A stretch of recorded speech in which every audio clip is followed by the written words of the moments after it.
আজকে বানালাম কাঁচা লঙ্কা দিয়ে মাংসের ঝোল। সর্ষের তেল, ফোড়ন, পেঁয়াজ,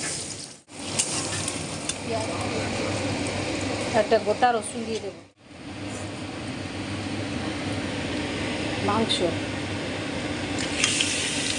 মাংসটাকে পুরো ভাজবো তেলে। হালকা লবণ,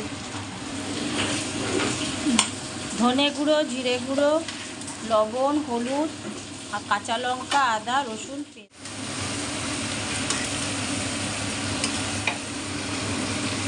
মশলাগুলো সব এবার দিয়ে দেবো।